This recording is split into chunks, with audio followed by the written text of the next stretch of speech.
to Bennett Springs. Is it Bennett Springs or is it saying Meramec Springs? Meramec Springs. What is Bennett Springs? Another spring. Like, are they close together? I don't know. I've never been to Bennett Springs. Where's Larry?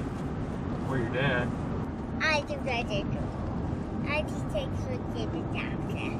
Hey, I like your hat. After that, I like your hat. and I take the hat down to the woods. Look up.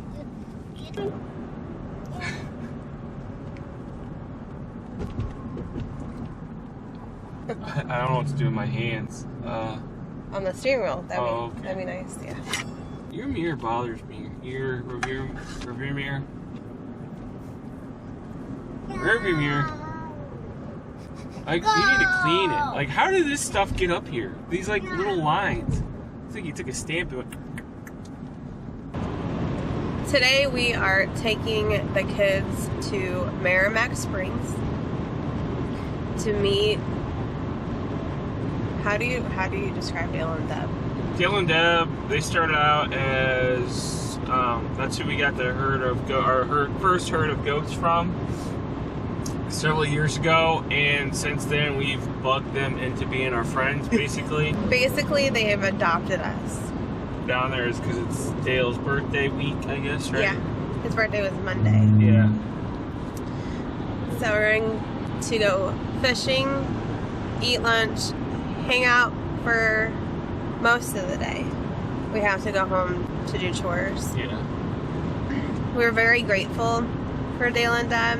Like John was saying, we would not be where we're at with the goats, or the sheep for that matter. Yeah. Like, I feel like they almost like peer pressured us into getting the sheep.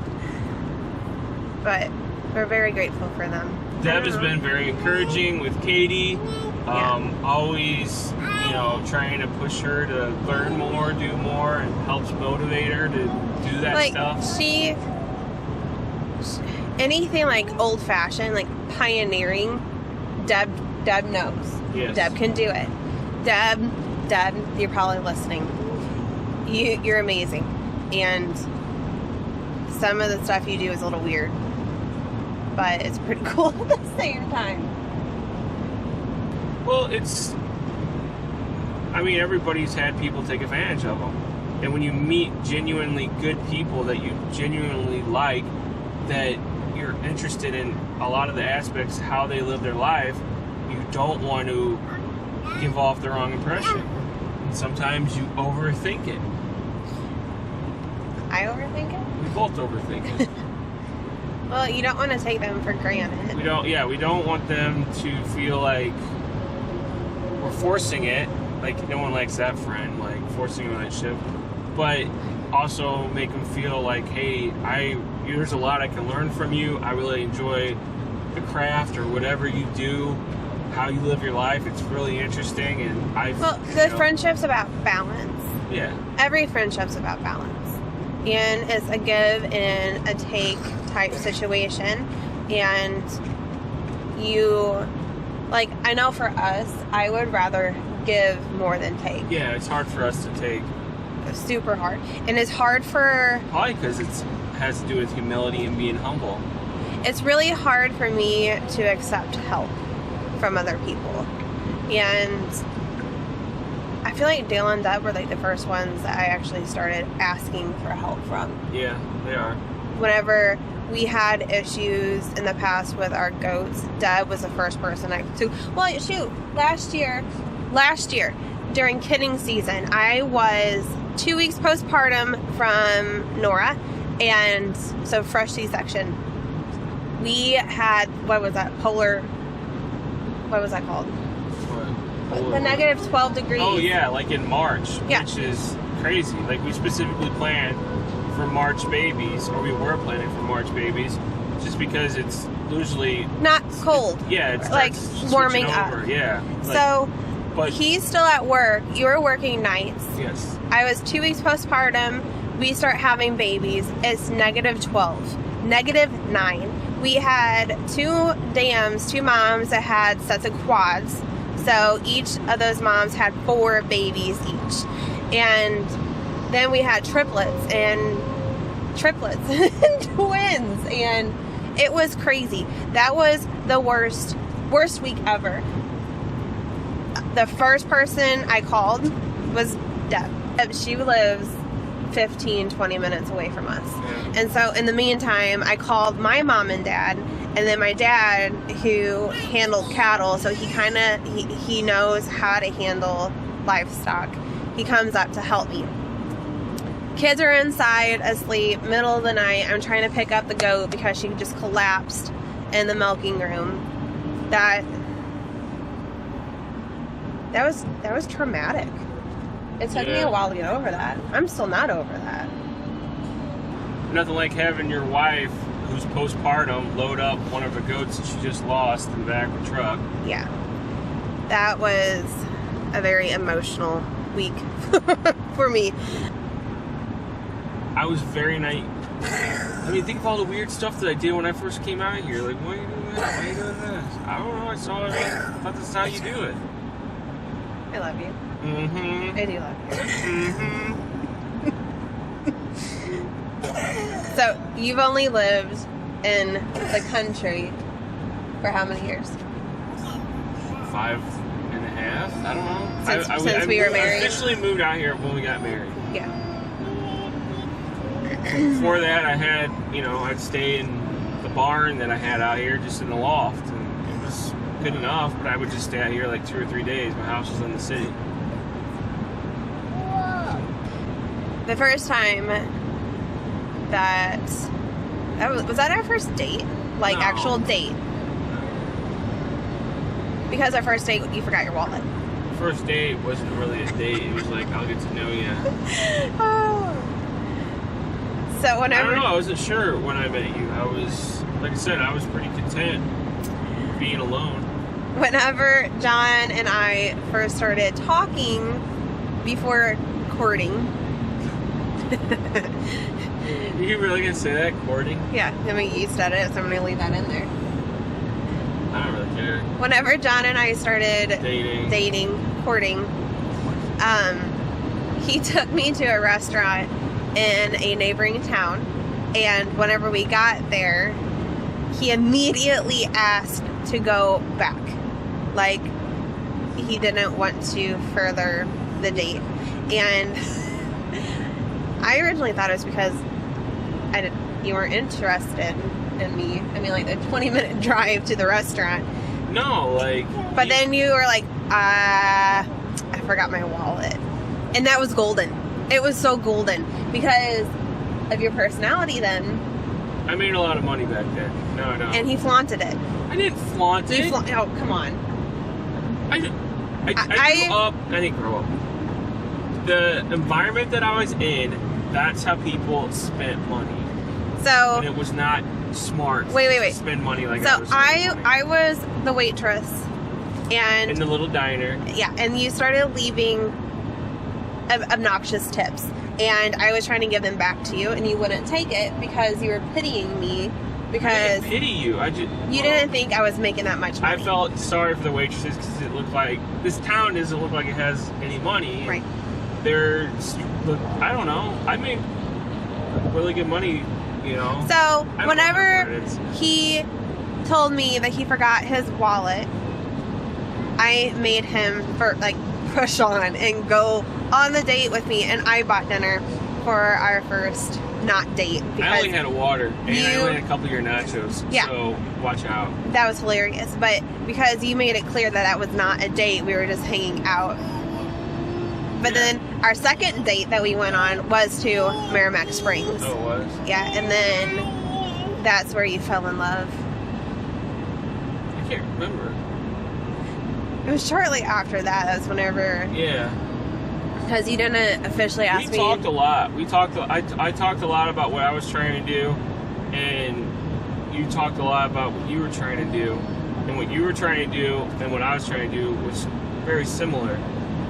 And it seems like okay, so what were we trying to do? Because my goal was to just live on the property you were where trying to I live live on your now. Farm. And I'm like, well, that's pretty cool because, you know, I've been reading these Joel Salatin books for about 5 years now, and this is what I want to do for a living. I want to set up a farm like this and actually, do this.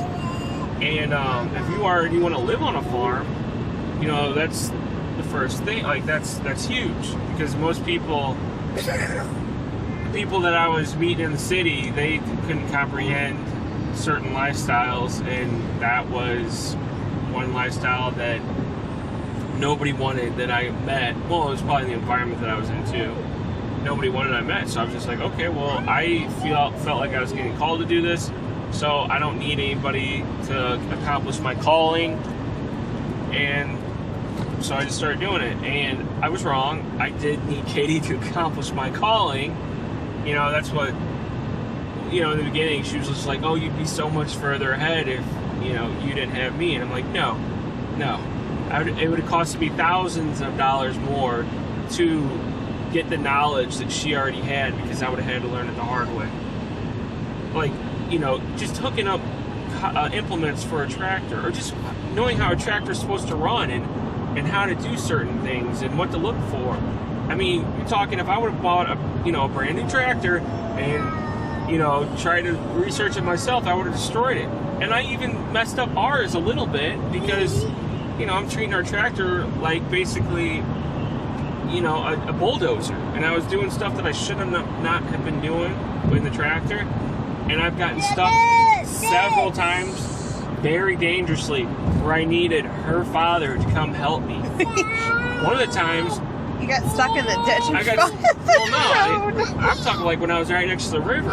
Oh yeah. I was trying to push brush down, and the river was flooded, and I'm like, the amount of knowledge I had was horrible for doing what I was doing, and I got my tractor stuck, and the river's coming up, and her dad had to come out and pull me out, and was able, to explain stuff to me, and he saved you. Yeah, basically, he didn't save me, he saved the tractor. Right. I guarantee you that tractor would have been washed away.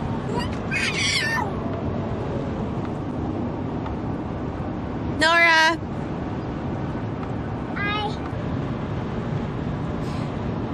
A little backstory on me.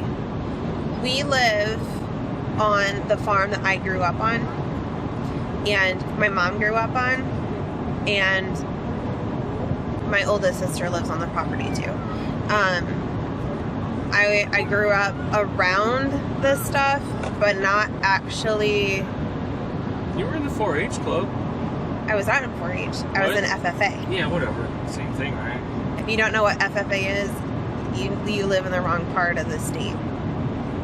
There's MFA. Yeah, there is an MFA right there. So, with me growing up on the farm, I was able to pick up on things, but I never had to actually utilize that knowledge. Until she met me. Until I met you. Even with the fence posts, like, I don't know which way a fence post is properly supposed to be. Oh, to put the barbed wire on? Like, to do anything, Katie. Like, I don't know if the little knobs are supposed to face in or out. You gotta tell me that. And how those little clips that they give you, I didn't know how to work those. You gotta show me. So, I think the first time I ever helped put up a fence I was probably in middle school. Yeah. Samantha, if you're watching this, remind me. You're name dropping. It's fine. Samantha's okay with it. She don't know yet, but she's okay with it. Yeah, Samantha was there. And she helped, and it was in winter. There was snow on the ground. We helped my dad put the fence up. Well, shoot, I learned how to drive a stick. That's how it's. Tractor stick? No, my dad's little silica. Oh, just kidding. That he had, and then he tried to teach me how to drive his. I had a manual Dodge Dakota, like a little bitty Tonka toy truck. I thought it was good to go out here, but I was wrong. Yeah, it was. That's another thing. Like, if I would have known what kind of truck I actually needed to do what I was going to do, I would not have bought a Dodge Dakota. I would have bought what I have basically now is a 3/4 ton. And most people have 3/4 tons out here that do any kind of farm work because that's big enough to pull whatever we need, basically. Yeah, he tried to teach me how to drive a stick, and I never had to drive on the road. It was always on the property, and so I'm not the smoothest shifter. And I almost you fell out the bed of the truck. Yeah. Because he was trying to tell me how to do it, and I knew how to do it. I forget why I was riding in the bed. I was like either picking up something or I don't know. But you fell out. My sister comes running through the field to save you. No, she was driving down the road. She was driving down the driveway. She saw what happened.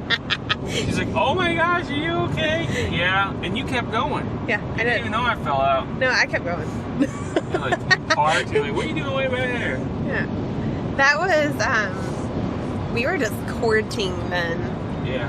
But we were only together from like May until September. September you proposed, and then we were married in April. So it would have been sooner, but what the heck, Easter was there. Yeah. Easter was going on. We couldn't get in when we wanted to. But we were together, what is that, 11 months? I guess. 11 months before we were married. But that's the thing. It was just like I knew what I wanted to do with the rest of my life. She had a plan for the rest of her life, and so it's either what are you waiting for? You know what I mean? So it was really crazy.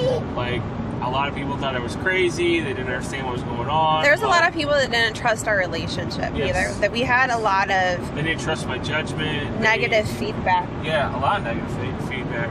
But it's like, 5 years later. 5 years later, 3 kids later. Yeah. How many goats later? Well, when we started a business together. Yeah. We've been through so much. We've built so much. Well, talking about building so much, we will be eventually, hopefully, building a house on the property. Hopefully starting that project next year. During the 11-month span before our marriage, we tried to build a house. We bought the plans to build the house. We started digging out the basement to build the house. That was the first mistake. The plans were not... I'm really glad that we didn't build that house. Yes, because it was a blessing in disguise. Everything happens for a reason. And now that I feel like we are stronger in our relationship together versus then. Yes.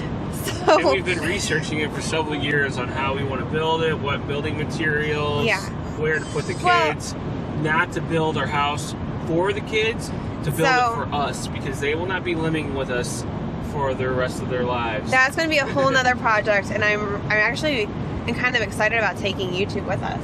Oh yeah, building a house. Like, talking it through. Take the exit on the right.